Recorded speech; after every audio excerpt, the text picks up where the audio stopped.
I guess what I see it more is like we're above the law, right? Like you don't have to look at us.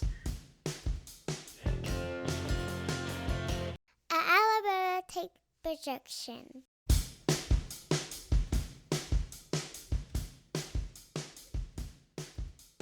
Hey, welcome to Taking It Down, the TV and streaming podcast from the Alabama Take.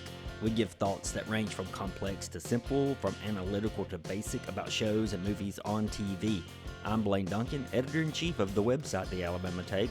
I've always enjoyed determining why I like and dislike things, and I have a little bit of a side hustle as an English teacher, so hopefully that lends itself to our busy listeners who want some insight. It's great for listeners that it's not just me breaking down what you want to know. It's Adam Morrow, our erudite touring and studio musician who keeps up with fine literature, Donovan Reinwald, who specializes in media at a New England college and loves film, old books, and more.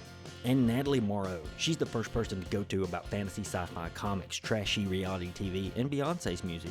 We're here for lovers of television who are just too busy for anything more than the series or movie itself, or maybe for the person who just does not want the typical critic or Hollywood-adjacent analysis. Plus, like a lot of Alabama Take productions, we're high quality. We actually think. Hey, welcome to Taking It Down. That's us. We're all four here. We're done with the YouTube segment. I want to shout out a couple of interesting, inspiring Substacks of late that are free, worthy of your time. Jake Eliff has a wonderful one called Sunday Steadies.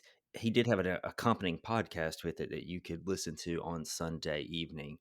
I think that's a little on hiatus, but now every day in December he's doing a Substack release paired with a piece of art to go with it. They've been really kind of simple and straightforward and inspiring. I don't know. They've been really good. Good stuff. Find that Sunday Steadies. And then our very own Adam Morrow. You want to plug it? Because I love it. I didn't want to, but I will. Because honestly, the name just slipped my mind. Echo Caravan. Echo Caravan. It's free, obviously, right? Doesn't have to be, but yeah. Well, I was going to say, I haven't paid for it. Am I doing something illegal? No. If you're in Florence, Muscle Shoals, the Tri-City, what is that? The Quad The Cities? Quad What is Cities. that? Uh-huh. You were forgetting Tuscumbia. Yeah. So if you're in The quad. if you're in the Quad Cities, that's Florence, Muscle Shoals area, you need to go very soon find Fireside Florence on Instagram and let them know you need your decor done or your wrapping done for Christmas. Soon. Today. Get the lights up. They're booked. That wrapping, that's such a valuable service. What a boon to the Florence area. To any area, really. Take my money. Okay. Done deal. That's actually Natalie there who's involved with that. Before we get any longer part of the show, Natalie, I'm going to throw a curveball at all of us, I think. You and I have finished Loki.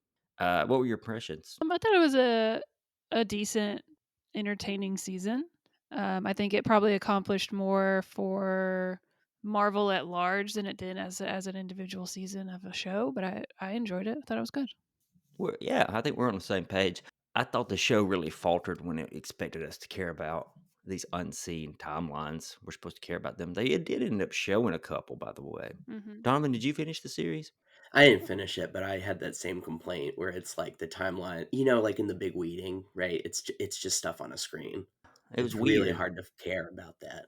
And or whatever they call it, cutting, I guess, not weeding. Weeding is something weeding, else. cutting, trimming. Did they call it trimming? I forget what it was. Pruning. Pruning. It was pruning, wasn't it? What do we do to our plants? We prune them. You prune tomatoes, guys. You weed the field that the tomatoes are in. Thank you, farmer. Mr. Farmer Blaine. Oh, excuse me. Loki does have a moment where he says, "Hey, I'm doing this because I've actually made friends." That was a nice moment. I've made friends with these people and I want to kind of save them. And you do see a bit of their timelines there.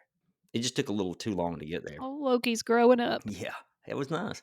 It was a bit too repetitive here and there. Some of the episodes felt like they were just trying to accomplish the same thing again, which is part of it because they're jumping to and fro in time and repeating the past in a way. I mean, it was nice that the the whole thing was about him and he finds his friends. And a lot of those episodes that weren't that entertaining was like, well, at least we got to watch our friends, That's true. And it's a great ensemble, so it didn't really matter. Right. No, I was just about to ask how much of it is just because of the actors and these characters in particular, not so much the story itself. And I think that's what it boiled down to. Yeah, for sure. Especially the last one, and watching Hiddleston act the hell out of being in a frustrated hurry. I thought that was really Yeah. good for the last episode. I won't get into a lot. I know a couple of us haven't seen them all, but overall, pretty good. I thought Jonathan Majors and Tom Hiddleston's interactions in the last episode was good too. And, why not shout out Owen Wilson, because it's always enthralling when he has such a great delivery of, looks like someone got a hold of the set list. Do you remember that line? It's a pretty good line. I like that. We've got a show we have started this week. It's only been on 3 episodes are currently available for streaming via Showtime or Paramount Plus if you have that edition there, however they're doing the package now. It's called The Curse, from Showtime specifically, made by Nathan Fielder and Benny Safdie for A24. You might know that production company for its indie rep, famous movies it's done in the past 10 years, Oscar worthy or at least very interesting. What do we got? Nathan Fielder and Emma Stone stars a married couple doing an HGTV show. Like literally, they don't even try to hide the name. It is an HGTV show. That was perfect. It really was. And we'll get to some of this stuff. They're trying to. Okay, now here's where I need a little help. They're trying to help a community create sustainable living as well as live better lives. Maybe make sure they got some jobs here and there or something.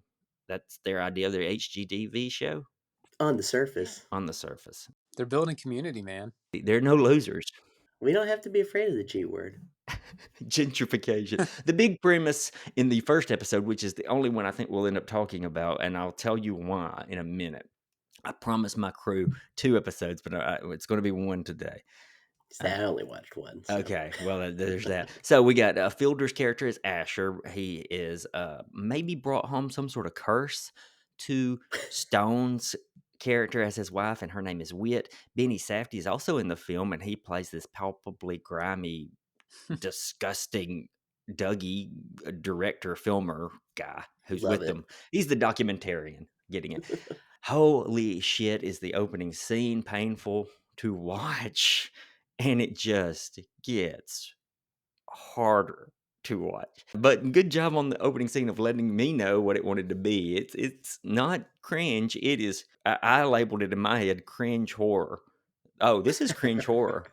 And I thought to myself, Natalie's at home right now, because in my mind, she watches it at the same time I do, in my mind. And I thought, Natalie's at home right now thinking, what the fuck have I gotten us into? She's hiding behind the couch. Was she? No. No. Was she? Like she's not here. Natalie, jump in here. What in the world are you thinking? This is like the anti-Natalie I show. know. The first episode, I think some of the stuff that's so bad is so just like this wouldn't happen. Like I can separate from. Natalie, micro penises are real. I am not worried about that. That is not the concern. I'll share you Although later, we did boys. press pause and have a long conversation about that during that episode. I did not like any of that at all. That didn't bother No, it me. was great. I just had questions about, because Adam immediately said, "That's not how you hold it." And I said, "Well, you're going to have to explain some things because I don't know." Well, that's probably because Adam doesn't have a half-inch penis. Because they showed 2 penises in this episode for those who haven't watched it. By the way, let's just go ahead and draw spoiler lines. It was excellent. Excellent prosthetics work, I hope. God. Cringe horror. Ugh. That part was not cringy to me.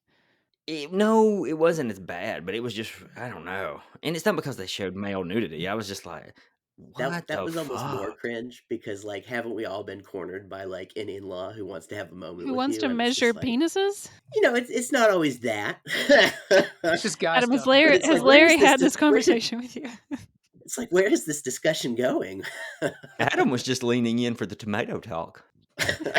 You know, Beef steaks? you try to find out about fertilizing tomatoes, and all of a sudden, Well, then you start thinking about all the different tomato varieties, and you start making comparisons, and it just can go places.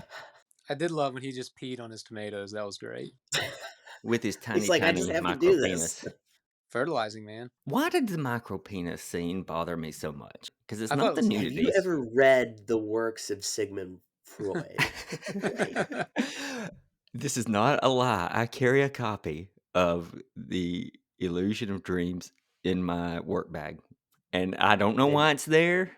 I'm not bragging, I'm just saying it's there, and I haven't picked it up in 30 you might years. wanna flip through the index for the micro penis I chapter. will look for that. No, that first scene where, they're trying to make the poor cancer-ridden mom cry on screen.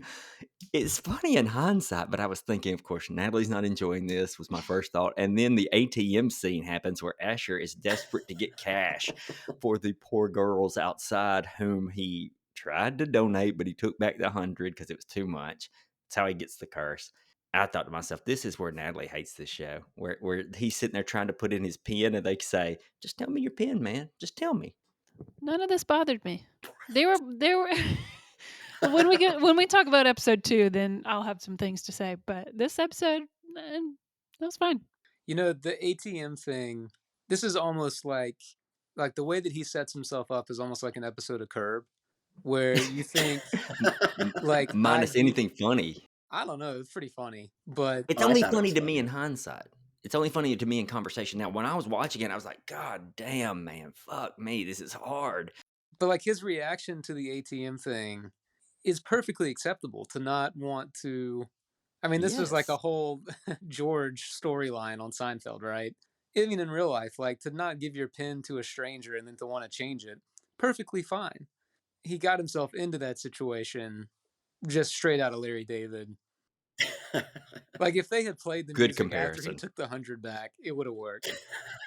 Right, and it's not played for laughs here, I don't think. I don't I mean, I thought it was funny. I think they're playing for laughs. yeah, wow. Oh, see, if I knew they were playing for laughs, then I would not like it as much. Yeah, I'm with Natalie. I think it's played for horror. Don't Like, you think it's how both? I well, it mean, could those 2 be. things are not necessarily diametrically opposed. That's true. I mean, they're lampooning this sort of couple, white savior couple, whatever, Mhm. and we're supposed to laugh at them while also being kind of horrified. And like when the little girl says "I curse you," it's kind of like, whoa, I think she's for real. I liked how they kept, which I thought was funny. Probably not really. This really might not have been a joke, but the constant refrain of them were like they're reassuring each other that they're good people, or they're like we're good people. It's just utterly hollow, Yeah. as evidenced by any one of their actions. Yeah. It was great. And Emma Stone has like perfected the fake smile, Mhm. everything's fine kind of look. God, yes. She's so good at that. She's so good and like she's so likable in most Yeah. roles and becomes such like a she's tapping into such a punchable archetype of a face when she does that. It's very impressive. Yeah, tough juxtaposition because you like her, and then she's doing this. And you're trying to figure out if she is actually a better person than he is. Maybe there's some stuff in episode 2 that will she's at least Okay. more like socially adept for sure than he is. She's almost more like image conscious, right? Where like he'll be like, "Oop, I gave the bad interview," and she's like, "What are you doing? Like this doesn't look good." But it also just comes naturally to her, whereas Uh he's got a lot of try hard, but not a lot of finesse. huh. This show is one horrible scenario put in place only to escalate it. Much like Curb Your Enthusiasm, but again, played so differently. It was a tough hang for me. I was going to watch 2 in a row last night, and then I got done with 1. I was like, "I can't do that.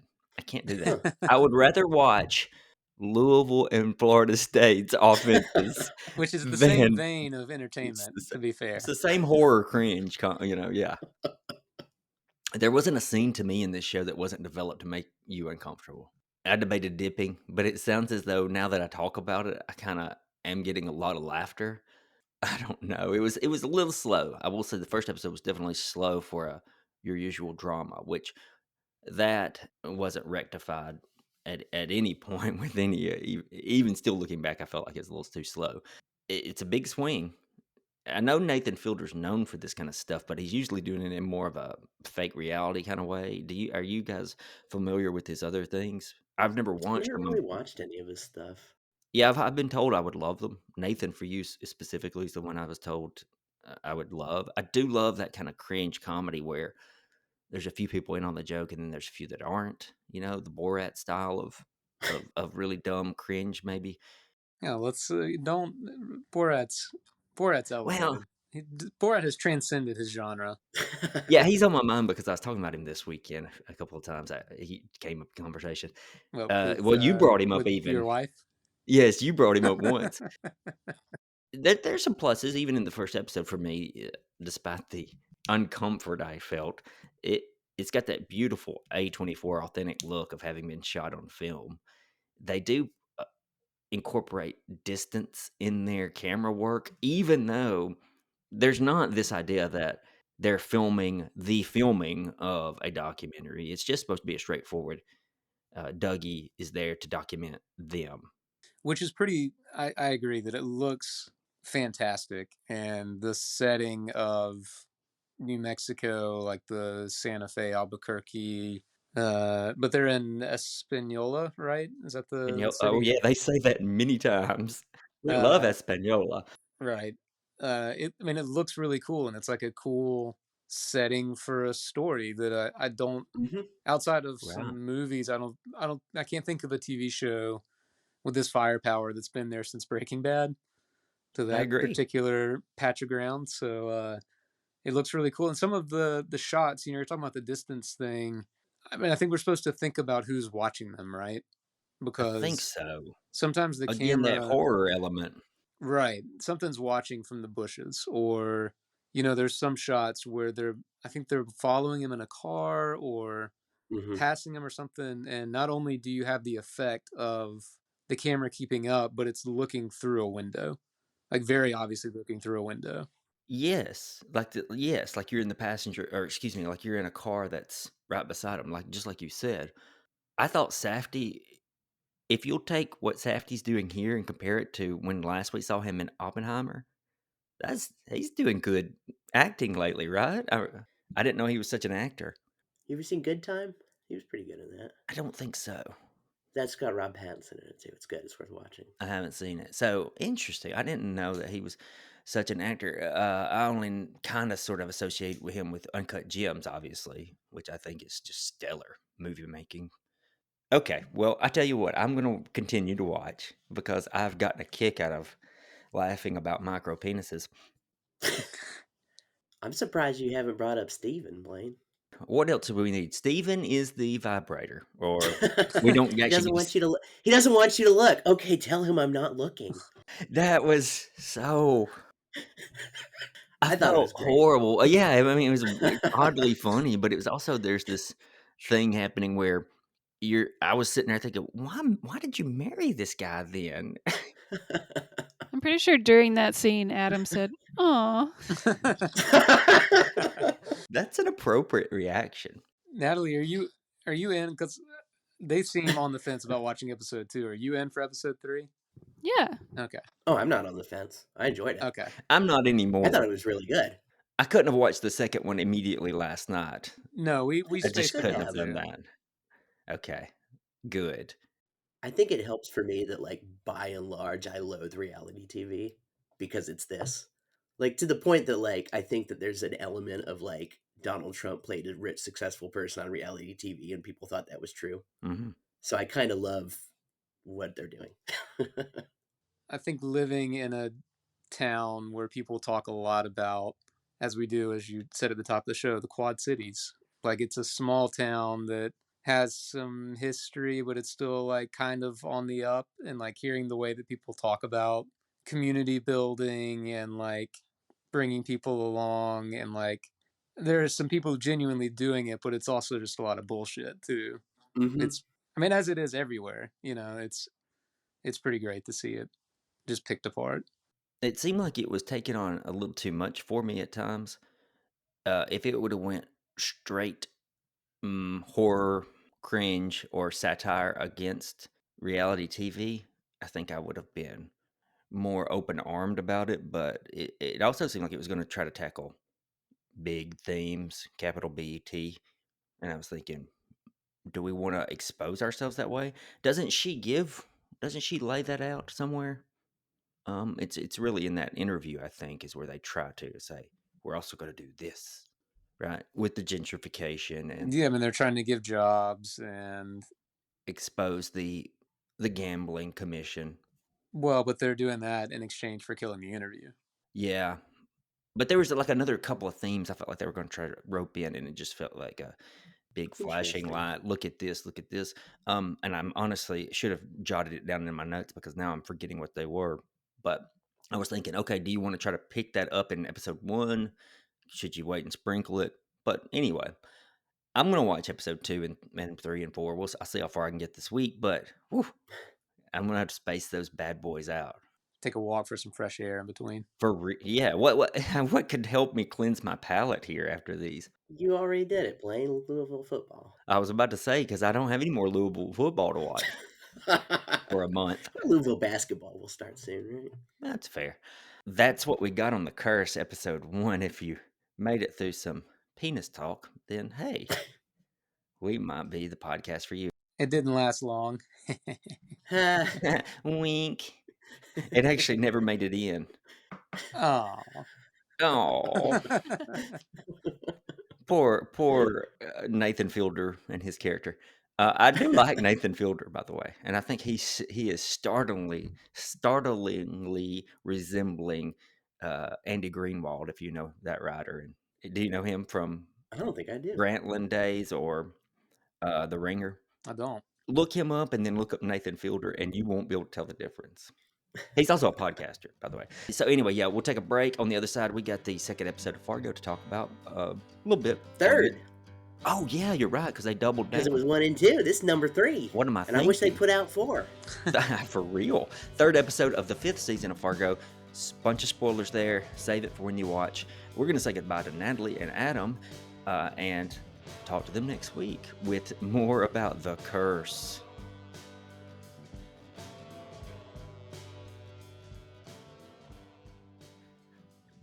Okay, we're back. We're back. Segment 2. We may not have a lot to say because we only have 1 episode.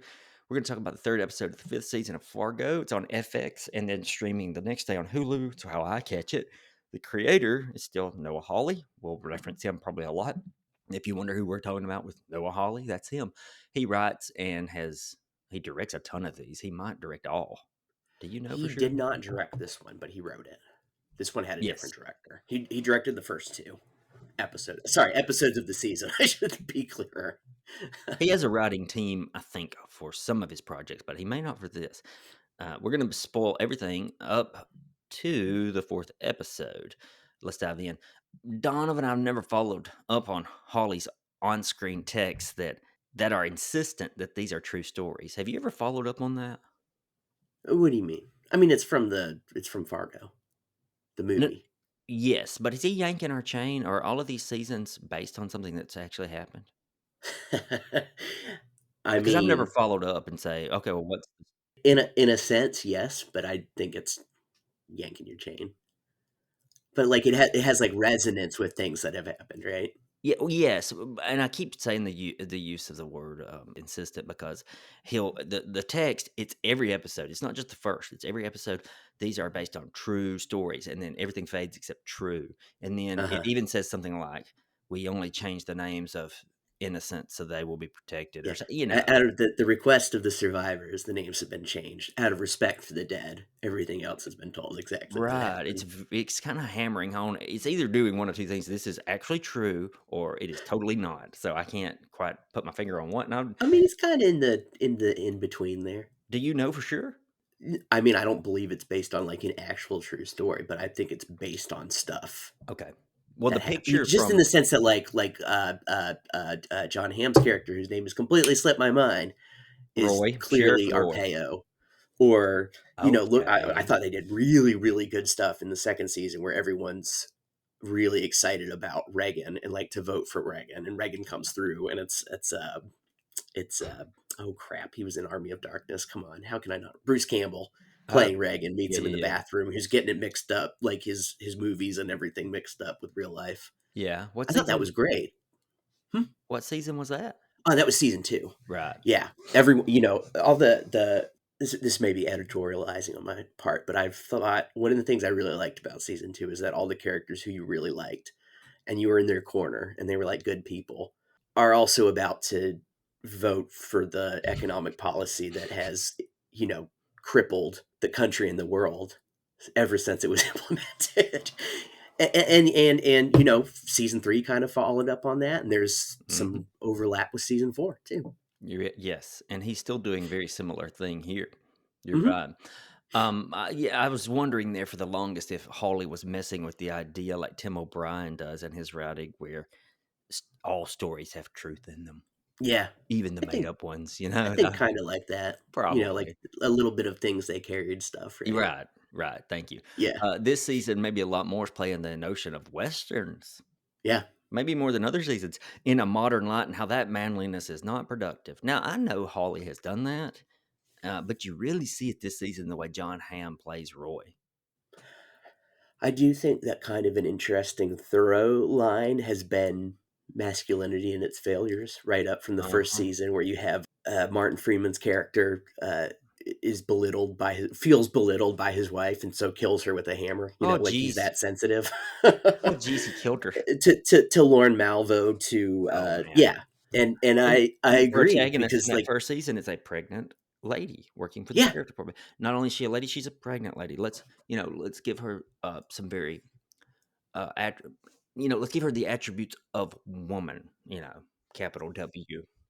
I've been enjoying. I agree with you, Blaine, because it's not just. I think I really like the way that they have the John Hamm character and also Gator, Hmm. because Gator really is a scared little boy, but he's trying to get his daddy's swagger, and just Gator, like the way Gator is trying to live into that is, Ga- I think, good and interesting. I mean, not good, but good in the thematic sense. good in the way that it is holding your interest. Exactly. Yes. Gator is the young man's version of masculinity. John Hamm is the 40 and up, 50 and up man. This is what masculinity is. This is John Wayne. Yeah. John Hamm has this moment with his father-in-law, his current father-in-law, Yeah. in the opening scene or very early in the third episode, and he does the John Wayne cowboy squint as he replies Hmm. to him in the darkened room of his home. And I was thinking, damn, Ham is trying to be a cowboy right there. Oh yeah, he's And I great, love and I think he's. I believe that John Hamm is a smart person, a smart actor, and knows it. So, exactly what he's doing, and oh, he's that nailing it. I think he he's nailing it. he made that choice, or Holly or the director said, make sure you cowboy this up a little. Yeah, And he did. And this is making it so interesting for me. It's a good show so far. How jolted were you by the kidnappers? I live here now. love it. I love that. I'm sorry. I'm a very simple man, and if you give me simple things that I like, I won't look into it too deeply.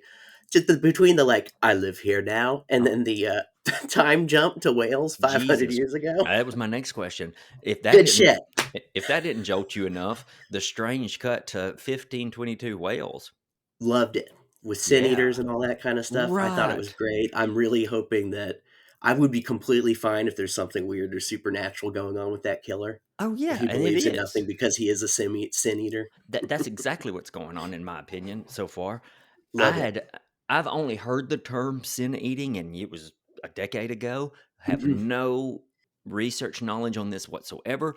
As soon as I saw it though, played out on screen, I thought, that's sin eating, isn't it? Yeah. How fascinating. Yeah, apparently that's kind of what sin eating was supposed to have been. It wasn't.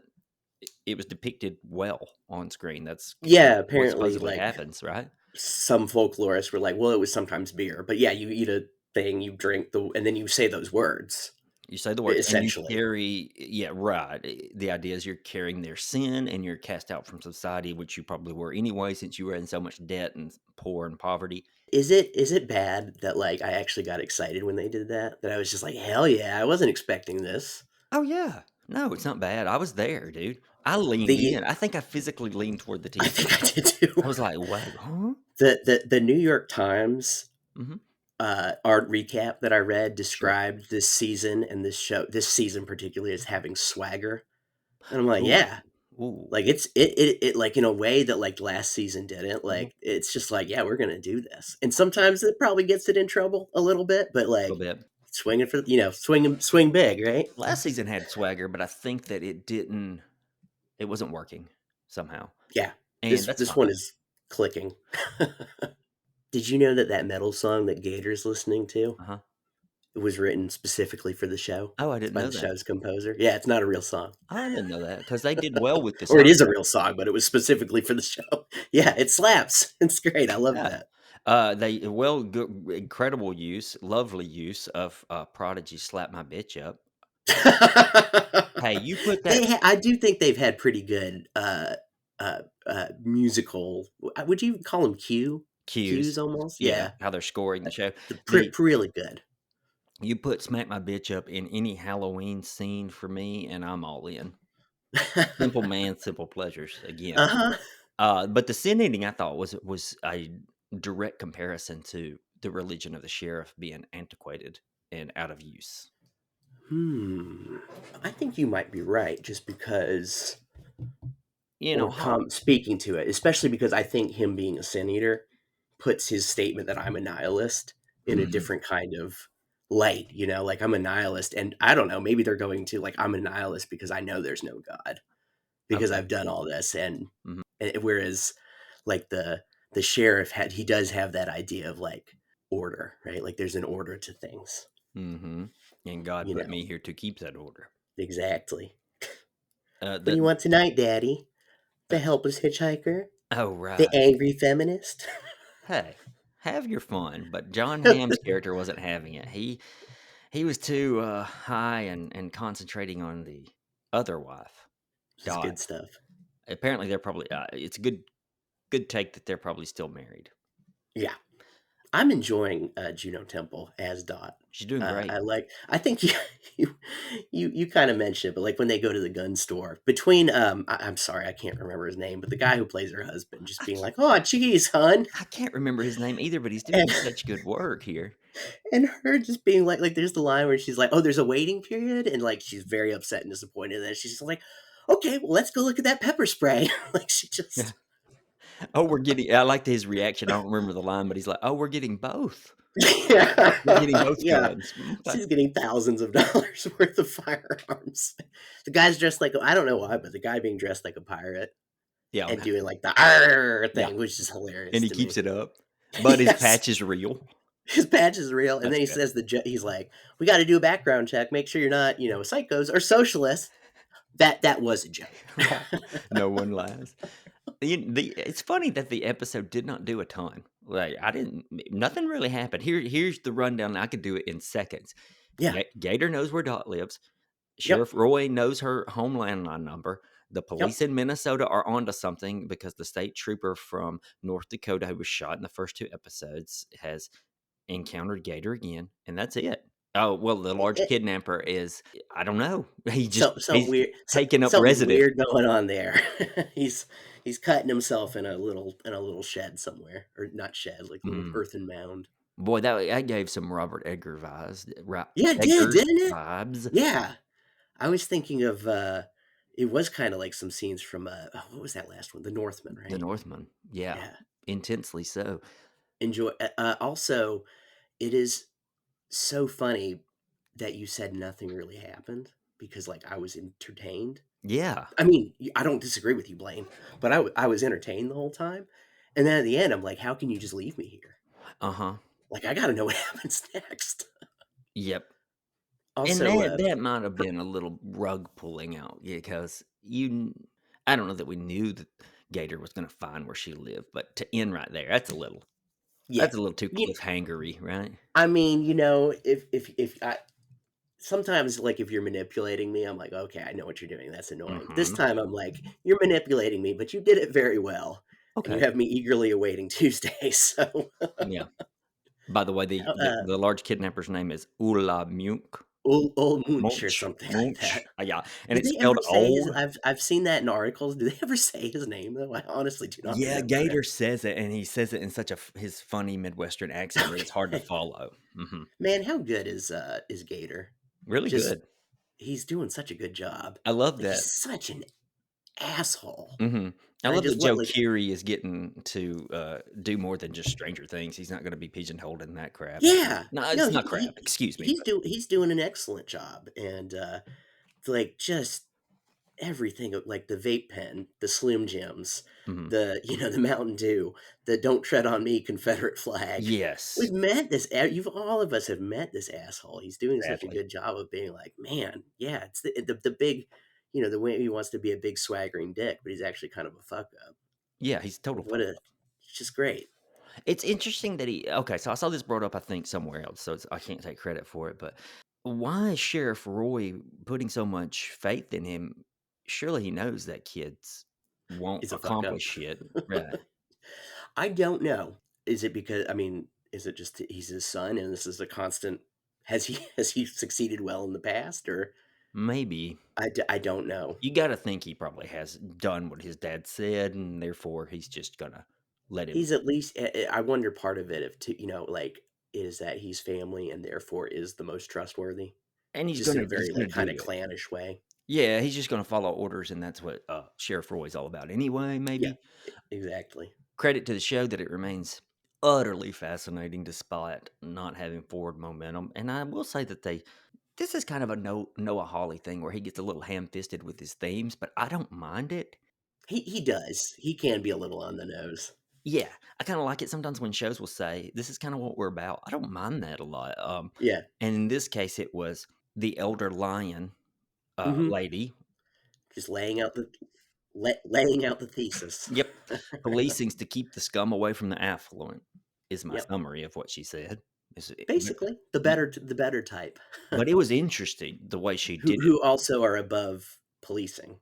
I guess what I see it more is like we're above the law, right? Like you don't have to look at us because we can take care of we're steering society. Yeah, police are just the guardians at the gate. We're Yeah. inside the gate, don't worry. Yeah. I did kind of like for a show about policing where because every season has been kind of about policing except maybe the last season 4. Sorry, this is 5. I think I've been calling it 4 the whole time. No, it's fine. Um to have someone who's like lay out the thing where it's like, hey, like the thing that we're looking at also like has this massive aspect of like class control and stuff like that. Yeah. I don't know. I didn't Which hate it, right? Like sometimes you're just like, so far the only thing that's really making me roll my eyes in this show is that for the the flashback they go antecedently on uh-huh, Fargo. I'm like, uh-huh, Okay, guys." uh-huh. They're wearing their glasses and pushing them up their nose in this moment, aren't they? Moist repose. That's such a great line. I noticed a couple of viewers online called this one horror slapstick, this episode, but others said, "No, it's well done, it's not horror Well, slapstick."